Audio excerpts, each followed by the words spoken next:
Dan hari ini kita akan membahas tentang suatu rangkaian. Rangkaian apa itu? Itu adalah salah satu contoh dari rangkaian ini, gitu. Nah, teman-teman yang sudah hadir, kalau boleh membantu saya, blok diagram ini termasuk jenis rangkaian apa? Ada yang bisa bantu? Silahkan open mic.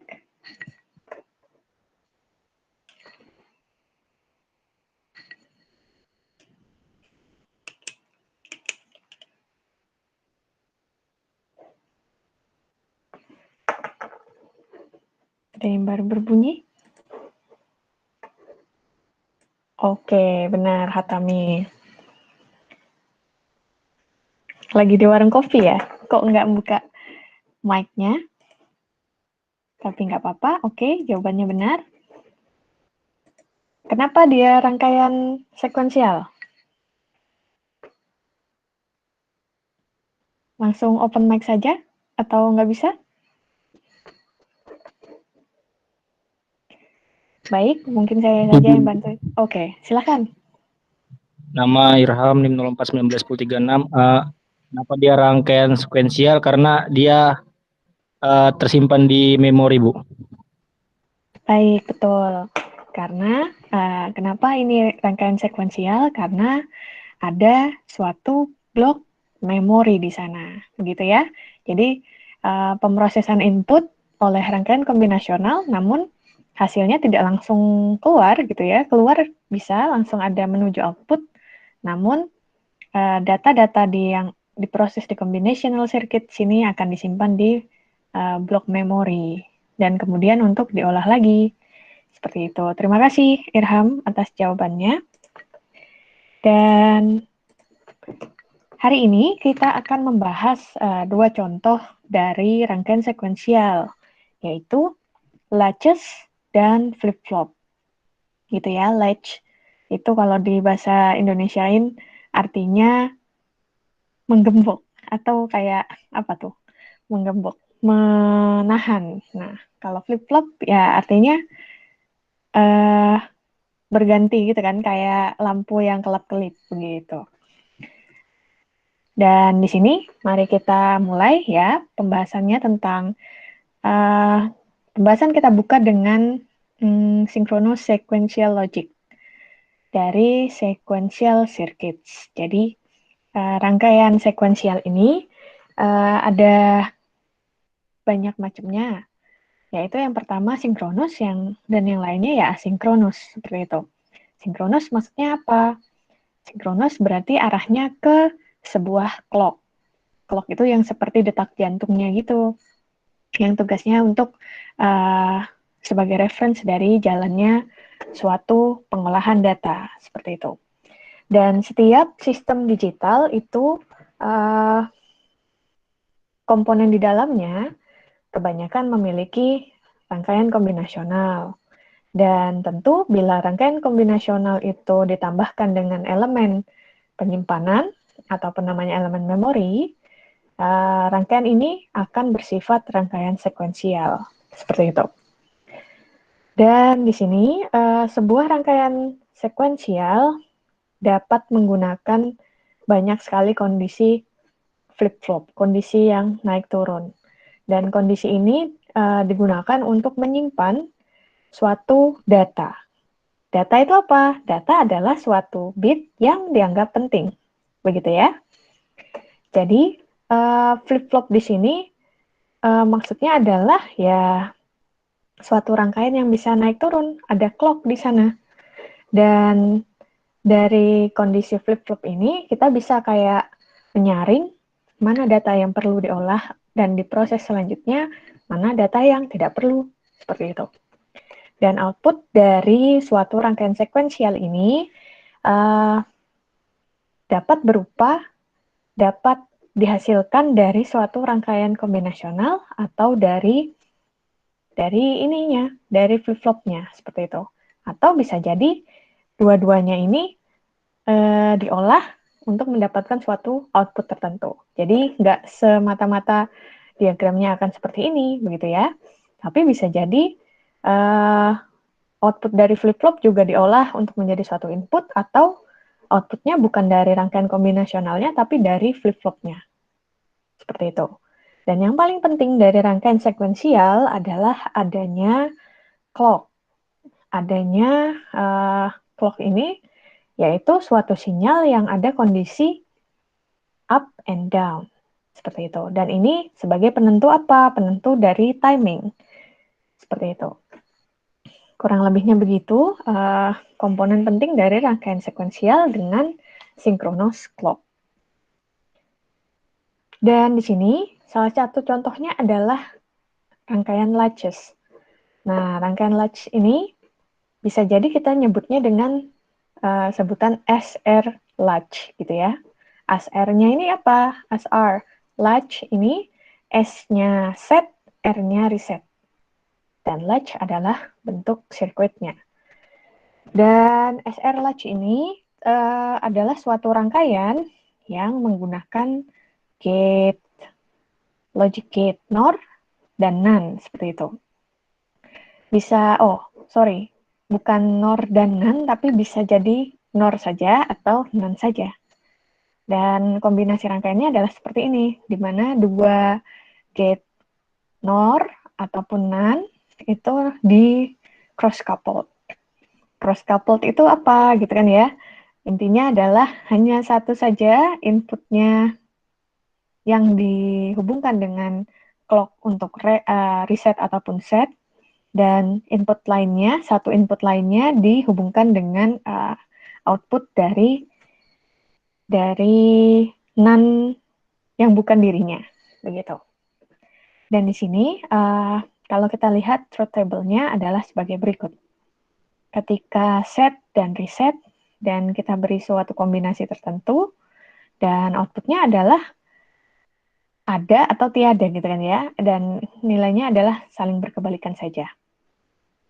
Nah, di sini ini adalah salah satu contoh rangkaian SR latch dengan NOR begitu. Berarti kalau pakai NAND tentu nanti kondisi Q dan Q negasinya tentu harus disesuaikan dengan pengolahan S dan R menurut gerbang dari NAND, begitu ya. Dan di sini kalau kita lihat ini adalah yang SR latch dengan NAND. Dan di sana apa yang berbeda dari yang dengan NOR? Yang berbeda adalah kondisi clock-nya. Kalau yang NOR tadi kondisinya adalah low, high, dan low. Berarti dia hanya akan mengolah ketika kondisinya high. Kalau yang di sini, yang di NOR kita lihat bahwa nilai 1 ataupun suatu nilai yang dapat mengaktifkan gerbang NOR ini adalah ketika kondisinya 1, ya kan? Ketika kondisinya 1. Nah, berbeda. Oh ya, tapi kalau kita lihat di truth table di sini, apakah itu benar? Jawabannya, hanya ketika setnya 1, dia bernilai 1, tapi resetnya kan lawannya dari ini setnya 1, resetnya nanti lawannya dari, kalau yang ini lawannya dari set gitu ya, dia 0. Nah, ketika set itu sama dengan 1, dia akan mengeluarkan output, namun ketika setnya sama dengan 0, dia tidak akan mengeluarkan output. Namun, kita harus lihat lagi, resetnya 1 atau 0. Jadi, karena ini adalah gate NOR begitu, jadi ada kondisi di mana ketika dia 0 dan 0, isinya harus menghasilkan nilai 1, dan di sini, tapi kalau sudah dia nilainya 0, dia akan menjadi 0. Jadi ini nanti kayak saklar toggle gitu. Ketika dipencet sekali, dia berubah hasilnya, tapi kalau dipencet lagi, bisa jadi dia berubah, bisa jadi dia tidak berubah. Ini saklar toggle, bukan saklar yang normally close atau normally open. begitu. Dan kalau di gauge-nya dia pakai NaN, kita lihat gate NaN ini hanya akan berubah ketika kondisinya kebalikannya dari yang NOR, yaitu ketika kondisi sama dengan 0.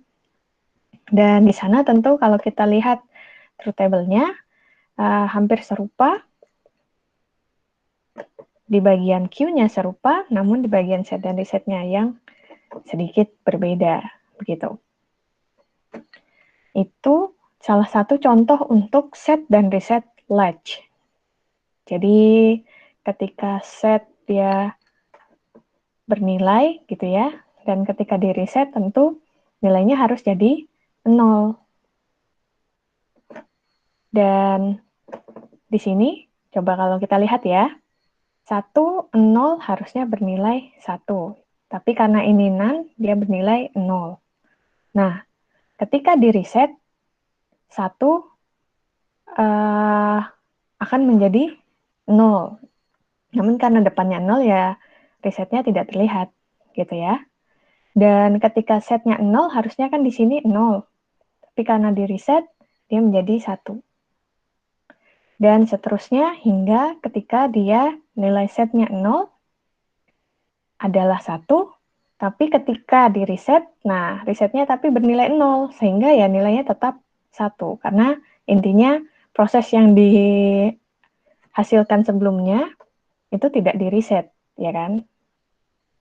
Dan dia dapat nilai 1. Jadi kalau di bagian latch seperti ini, kita nggak bisa ngelihatnya per individu gitu ya, nggak bisa ngelihatnya per row begini, tapi kita harus lihat dan menghubungkan antara hasil di satu dengan kondisi kedua. Hasilnya dihubungkan dengan kondisi ketiga. Hasilnya dihubungkan dengan kondisi keempat. Seperti itu. Tidak berjalan sendiri. Karena ini tadi, ini adalah rangkaian yang sekuensial. Dan apa yang diolah sekarang harus dihubungkan atau harus didasarkan dengan hasil di masa lalu. Selain dengan input saja gitu. Jadi selain dengan input yang baru, hasil ini nih harus dihubungkan dengan output di timing sebelumnya. Itu kuncinya ya.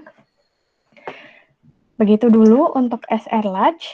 Dan di sini, kalau kita menghubungkan SR Latch dengan kontrol yang ada di sisi inputnya, operasi dari SR Latch ini dapat dimodifikasi dengan mempersiapkan atau dengan mengadakan sebuah kontrol input.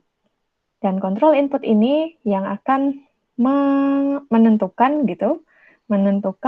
di manakah state atau di manakah status dari SR latch ini. Karena apa? Latch itu artinya adalah mengunci gitu kan ya.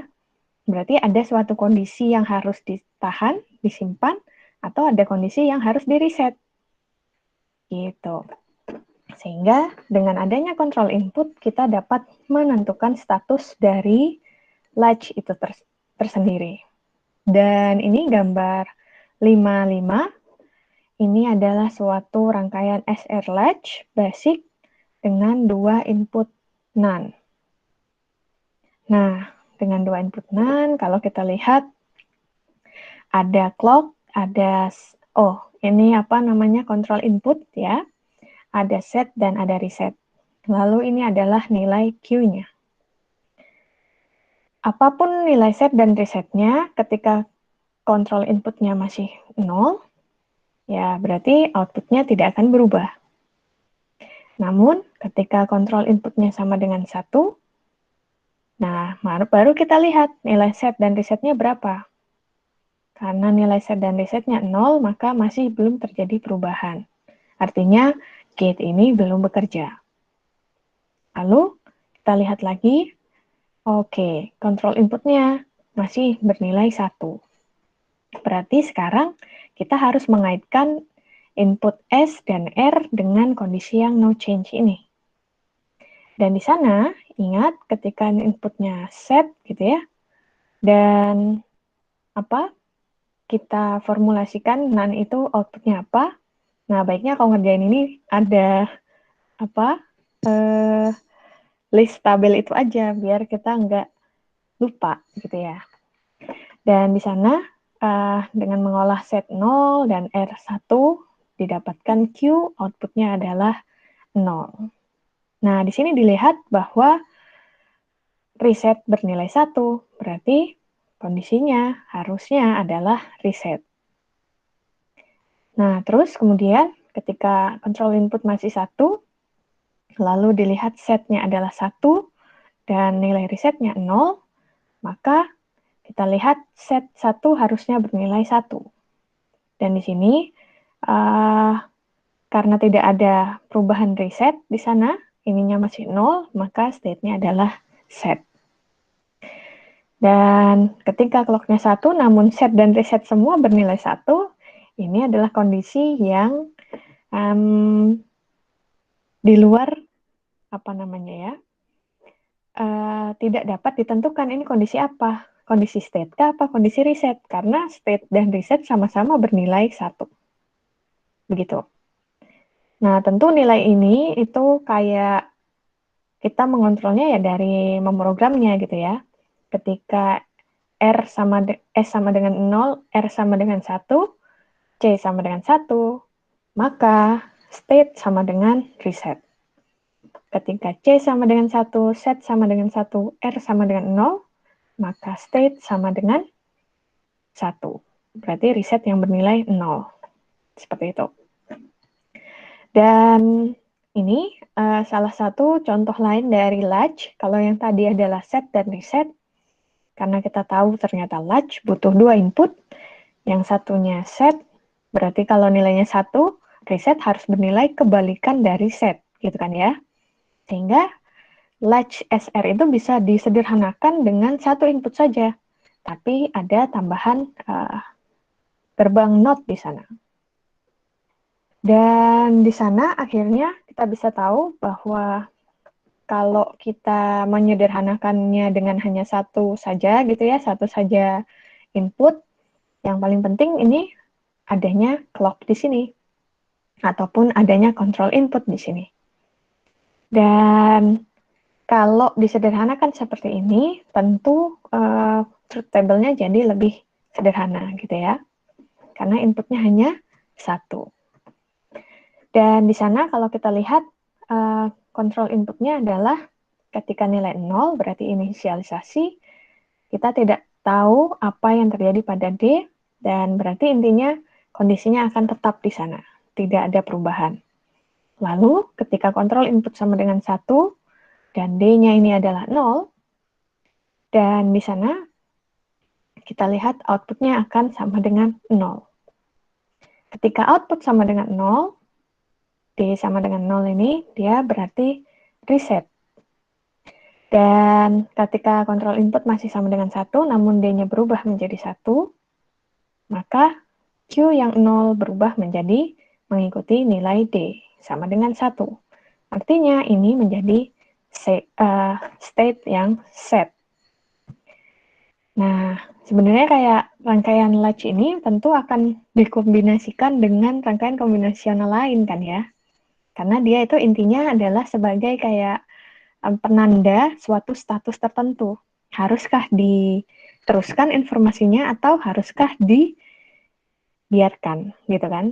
Haruskah di set artinya bernilai 1 dan informasi tersebut dikirimkan ke proses selanjutnya, atau harus di reset. Artinya apa? Suatu informasi yang ada ini dinolkan gitu. Itu untuk D latch, di mana berarti bedanya dengan SR latch adalah SR latch mempunyai 2 input, set dan reset, kalau D latch hanya memiliki 1 input saja. Namun, dua-duanya dapat menjalankan fungsi latch yang serupa. Begitu. Dan di sini, ini adalah grafik simbol dari latch circuit. Suatu rangkaian latch ini didesain bentuknya kotak. Jangan lupa ada tulisan S dan R-nya, dan inputnya adalah outputnya ada 2. Satu bernilai satunya bernilai kebalikan dari input 1 ini. Makanya ada tanda not di sana, begitu ya. Dan di sini kalau ini kan yang kayak kita pelajari, bisa juga kalau dari inputnya yang diberi tanda not. Kalau sudah diberi tanda not, tentu ini bukan lagi SR large, tapi S negasi R negasi large. Outputnya tetap sama, tetap 2, yang satu bernilai positif, satunya bernilai kebalikannya. Nah, kalau ini juga large, tapi yang D large, di mana inputnya cuma 1. Dan C di sini adalah control input, begitu ya. Seperti itu dari simbolnya. Nah, sekarang kita ngomongin tentang flip-flop. Jadi, state dari sebuah latch ataupun flip-flop itu dapat diubah dengan perubahan control input. Jadi, control input lah ini yang menjadi penentu bagaimana suatu rangkaian latch ataupun flip-flop itu bisa berubah statusnya. Dan perubahan yang sementara ini dapat disebut dengan kata-kata trigger. Jadi ini kayak penentunya, ya. Dan transisi itu bisa disebabkan